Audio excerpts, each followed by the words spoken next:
Hey everyone, welcome to my YouTube channel. My name is Luisa if you're new here, and if you're a returning subscriber as always, I appreciate you. In today's video, I'm gonna be doing things a little bit differently. Yeah, I'm gonna be giving you a house tour of my partition, so stay tuned. But first of all, I'll start by showing you around my building. So don't move, stay tuned. So I am at the front. Here we are, Admiralty Albasha building. I'm in my slippers. Yay!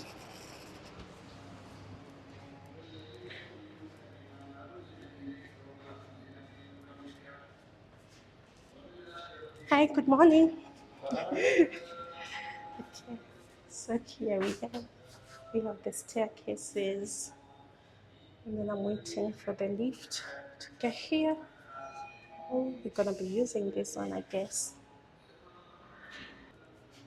Okay, so it goes until 6th floor. Yeah, and then there she is.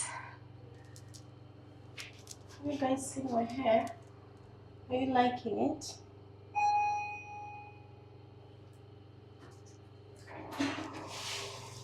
Yay!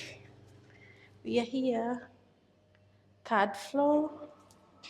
We have partition number 1. We have partition number 2. Partition number 3. Number 4. And then number 5. Right? And then next to it we have a kitchen. We have the washing machine. Actually, I'm the one washing. This is the current situation of our kitchen. And then there's the fridge, fully packed. And then fridge, fully packed. I just dropped somebody's bread. Yeah. After that, we have all these small cabinets where people keep their things, utensils and whatnot. The other side, we also have cabinets. And then down here, Maya is cooking. Maya, do you want to say hello? Just wave. Maya, she's from Pakistan. She doesn't understand English, so I will not let her talk. So, yes, guys, that is our small kitchen. The partitions on this side, they were up until 5, if I'm not mistaken. So let's go to the other side. Okay, so guys, this used to be just one big room, a master room. Prior to our new landlord, it used to be a master room, and the people, it used to have 4 people who were paying 4,000, meaning 1,000 each. And then our new landlord came and he broke it into small cubicles, what we call loft. We never used to have lofts. So we have 1, 2, and 3. And the one that is straight ahead has a toilet inside. But these 2, and then the 5 rooms on the other side, we all share this toilet and the bigger one, the big bathroom over here. So now those were 5 rooms. This was meant to be the 6th room that was broken down into 3 partitions, 3 lofts, I mean. And then now we have the 7th room. Okay, some lights. Let there be light. There was light. We have the 7th partition over here, and then my partition is the last room, partition number 8. This is where I hang my clothes. I got this one from Grand Basha, the place I just showed you outside. And then the big bathroom, I'll show it to you later. Somebody's inside. And then, my room.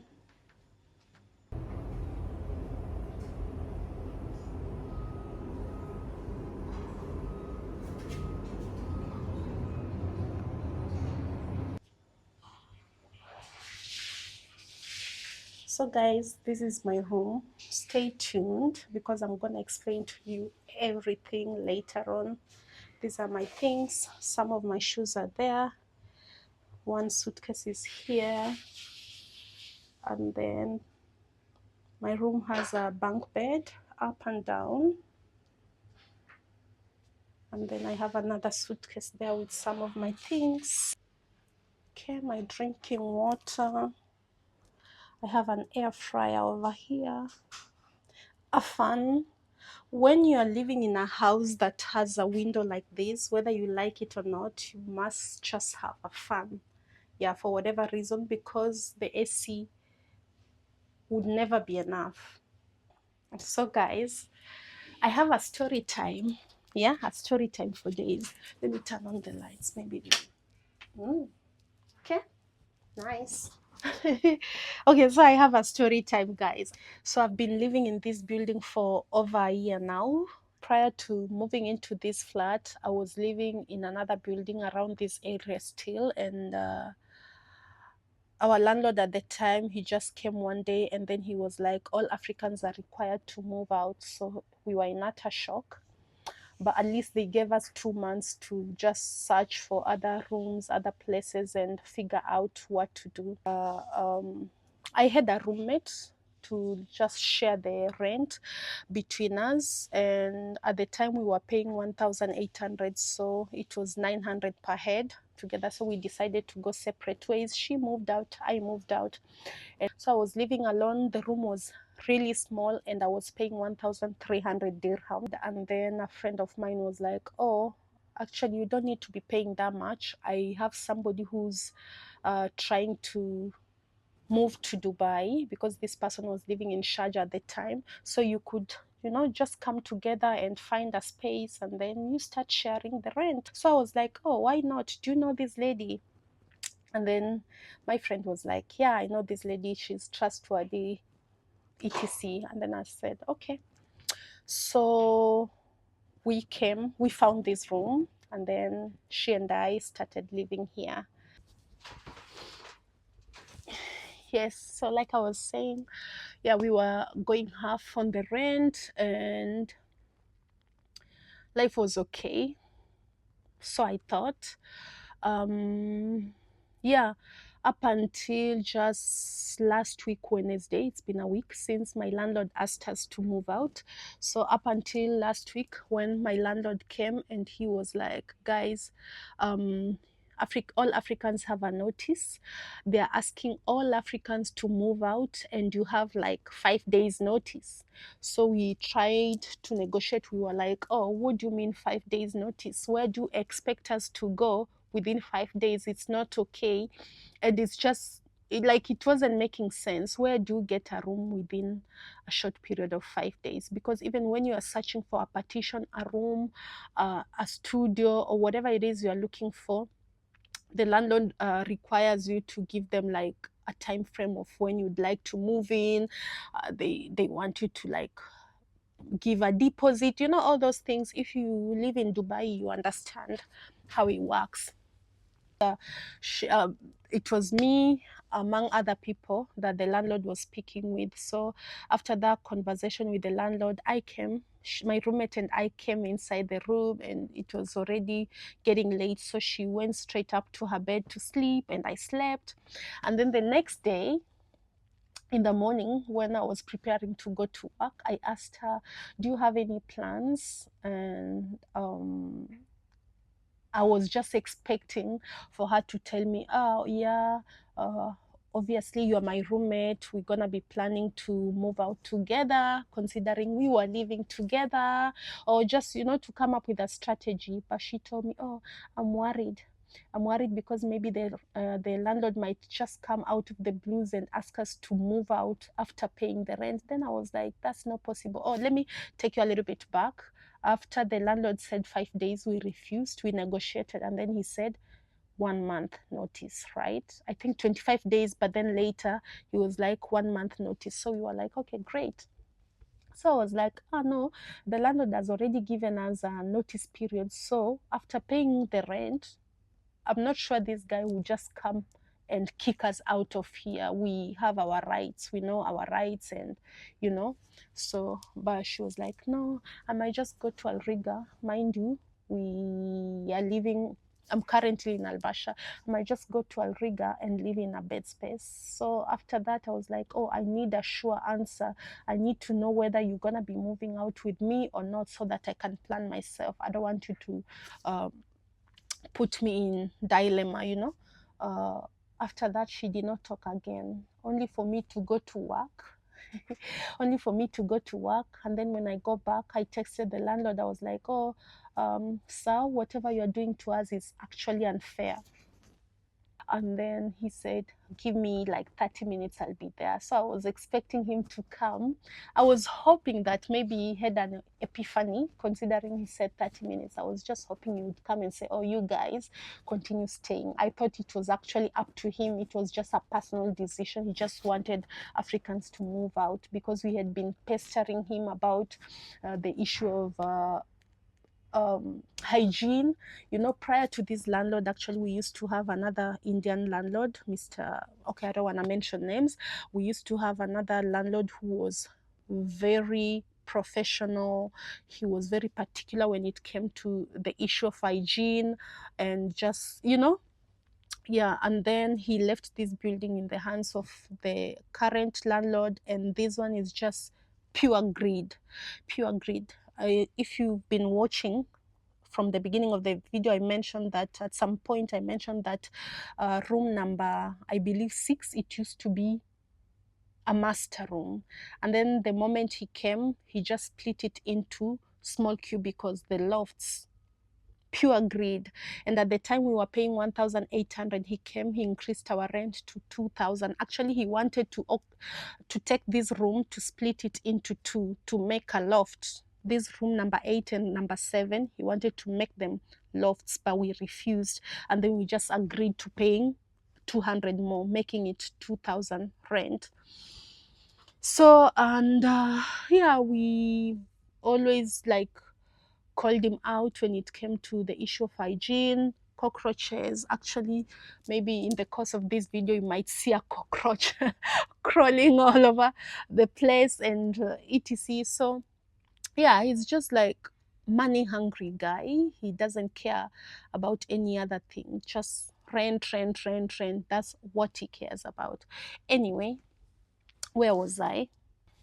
Okay, so now on Thursday, last week, I'm talking about last week, on Thursday evening, no, afternoon, when I go home, my roommate was like, I'm going to Sharjah. Sharjah is a whole different state.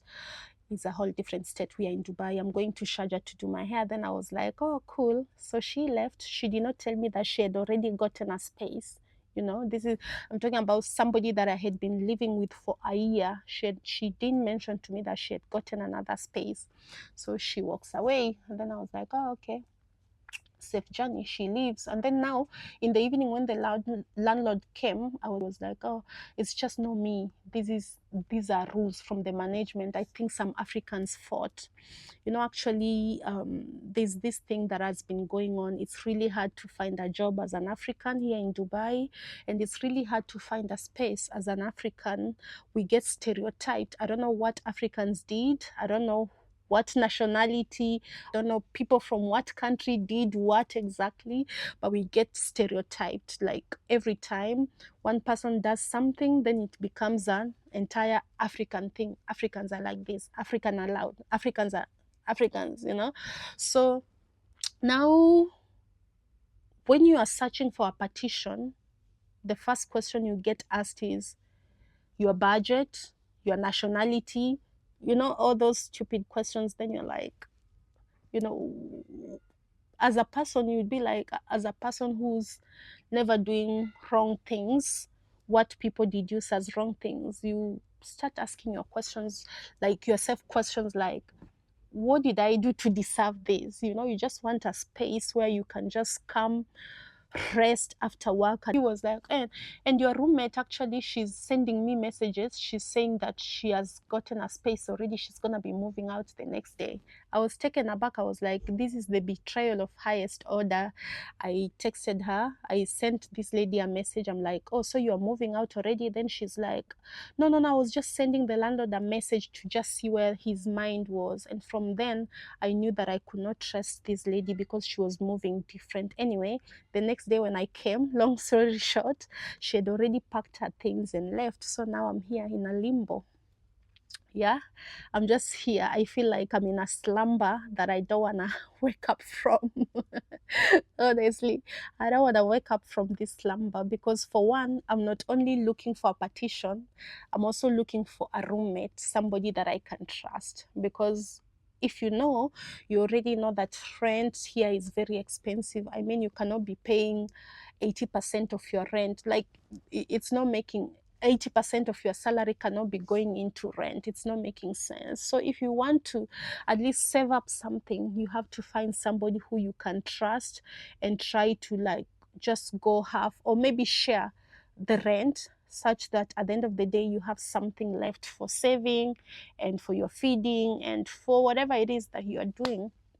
I've been going round and round checking on all these platforms where people look for partitions, room, etc., but nothing. Yeah, the rooms that I've been finding, they are either small, too small for the budget assigned. Landlords are just out of control. The rents are... Last time, the space I was living in before coming to this place was going for 1,300, and I would complain that the space was too small. Now for the same space, they are asking for 2,000. It's just ridiculous. Things here are becoming out of control, honestly speaking, and I feel like if the government doesn't intervene into this matter of the rent and people, Africans getting racially profiled after every other day, I feel like things are going to be even worse. Guys, comment down your experiences. Yeah, if you're in Dubai, you're in Sharjah, Abu Dhabi, Ajman, Umm Quwain, Ras Al Khaimah, Alain, and just the Africans in these places. Comment down below. Or even if it's not just in the UAE, maybe you are in any other country, comment down below if you guys are going through the same things. Like, if you feel like you're being racially profiled, comment down below and tell me. Yeah, tell me, how do you navigate such situations? Because honestly speaking, it's taking a toll on me, not only me, on other Africans who are also living in this flat. Yeah, tell me your experience down below. So guys, remember to like, comment, and subscribe. Share if you care, and I will see you on the next video. Bye. I called a certain toll-free number, and behold, they told me that landlords are actually allowed to choose who they want to live in their flats or buildings or whatever. They are allowed to do that. So I can only complain, they said. I can only complain if I wasn't given a 1 month notice. But as long as there's a 1 month notice in place, I have no right to complain or to say anything. So after 1 month, I should be leaving this place. So I'm just currently living in my suitcase, literally. Yeah, I cannot make this one up. Let me show you. So guys, I'm literally living in my suitcase. I'll show you everything. Most of my things, all the clothes are in the bags already. I'm living in my suitcase. Don't mind if you see a cockroach crawling over the cabinet. Everything is there in my bag. So this is my story, guys. Yeah, going through betrayal, this lady bailing out on me, and then this landlord asking me to move out. Not only me, all the black people. Actually, it's just not an African thingy, because Egyptians, Algerians, if I'm not mistaken, these people are black Africans, but they are asking only black people to move out. And it's just not only this building. Most of the buildings here in Al Basha, all African, all black people have been asked to move out. And honestly, this has to stop. It has to stop. This has to stop. Somebody has to do something, and I don't know who exactly, but this has to stop. This has to stop. I wonder if the government is aware, by the way. I just wonder. I wonder if the government is aware. The rents are, the rents have skyrocketed. What used to be the rooms or partitions, which used to be 1,200, 1,300, are now going for 2,000 dirhams. And are just small things where you just come to like eat, shower, and